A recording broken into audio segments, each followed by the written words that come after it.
और पूरे बिहार से आए हुए हमारे साथियों,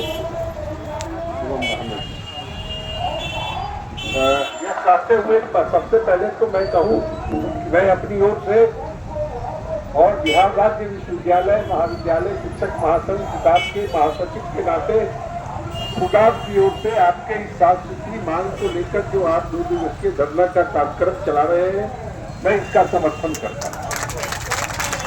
साथियों, आपकी मांगे तो शुरुआती दौर से ही हम लोग लगातार उठाते रहे, सरकार को समझाने का भी प्रयास करते रहे हैं कि भाई आज बिहार राज्य विश्वविद्यालय सर्विस कमीशन के माध्यम से जो बहालियां हो रही हैं, उसकी जो अर्हताएं हैं, वही अर्हता हमारे ये अतिथि शिक्षक रखते हैं। और जो बिहार राज्य विश्वविद्यालय अधिनियम 1976 के संशोधित एक्ट है, उसके तहत सिलेक्शन कमेटी के तहत ही इनकी नियुक्तियां हुई, क्योंकि उसको अधिकार सरकार ने ही दे रखा। लेकिन 11 महीने के बाद फिर उनका आप रिन्यूअल करते हैं, तो क्यों नहीं इनको पूरे सेवा काल के लिए 65 वर्ष तक के लिए अस्थायी शिक्षक के रूप में आप इनका सामंजन करते हैं। क्योंकि अब एक बड़े आधार भी आपको मिले हैं, जिसको भी मैं सरकार के सामने रखता हूं कि कई राज्यों ने ऐसे अतिथि शिक्षकों को 65 साल तक की सेवा को सुनिश्चित किया। हम भी उसी आधार पर राज्य सरकार से लगातार सदन में मांग करते रहे। और निश्चित रूप से पूर्व का भी इतिहास है कि चूंकि सरकार के द्वारा इसी बिहार नहीं, देश के अन्य राज्यों में भी रेगुलर बहालियां जब नहीं होती है, तो विश्वविद्यालय अनुदान आयोग ने 1986 से ही अतिथि शिक्षक के नियुक्ति का प्रावधान लाया और समय समय पर ऐसी नियुक्तियां होती रही।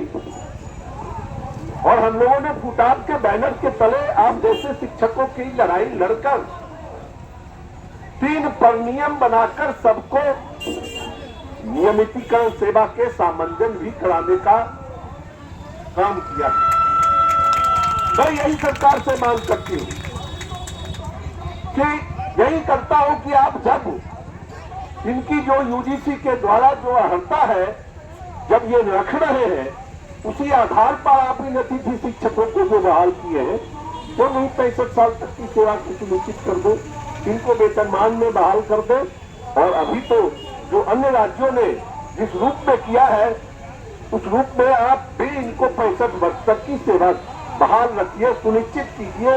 रिन्यूअल जो 11 महीने के बाद करते हैं, उसको समाप्त कीजिए और इनको कंटिन्यू 65 वर्ष तक की सेवा सुनिश्चित करिए।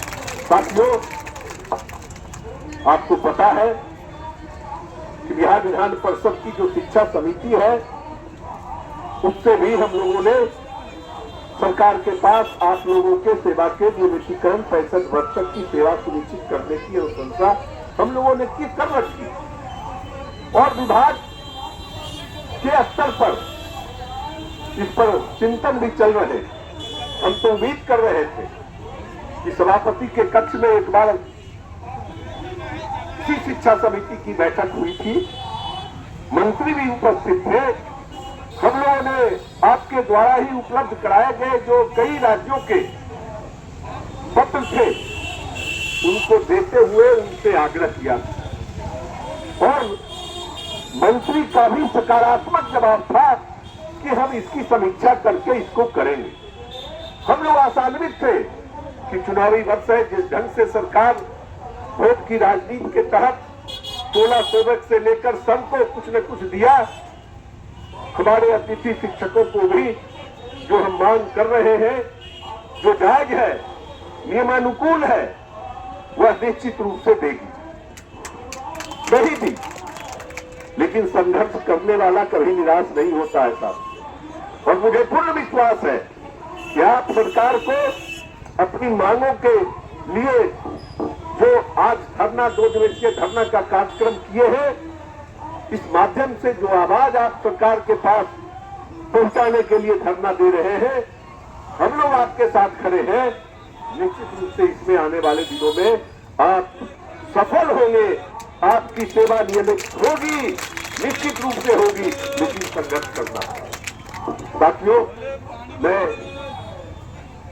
इन बातों के साथ आपको एक आश्वासन देता हूं कि हम शिक्षक पक्ष भी हमेशा आपकी मांगों के लिए सजग हैं। आने वाले दिनों में भी जहां आवश्यकता पड़ेगी, हम आपके साथ आपके संघर्ष में आगे आगे खड़ा रहेंगे।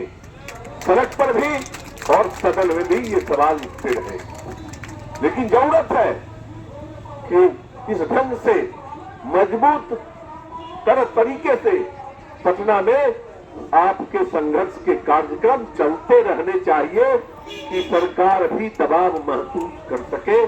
सरकार के पास भी आपके माध्यम से हम तो अपनी आवाज पहुंचाते हैं अपने द्वारा, हम शिक्षक प्रतिनिधियों के द्वारा, लेकिन आपकी आवाज भी संघर्ष के माध्यम से सरकार के पास पहुंचना चाहिए।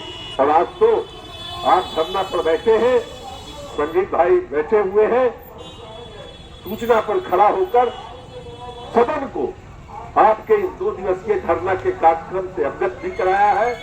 आग्रह भी किया गया है कि मंत्री हमारे इस अतिथि शिक्षक के नेतृत्व के साथियों से प्रतिनिधिमंडल के रूप में बुलाकर बात करें और इस धरना को समाप्त कराने का प्रयास करें। इन्हीं शब्दों के साथ पुनः आपके इस मांग का हम समर्थन करते हैं, पुरजोर समर्थन करते हैं और आपके संघर्ष को सलाम करते हैं। धन्यवाद।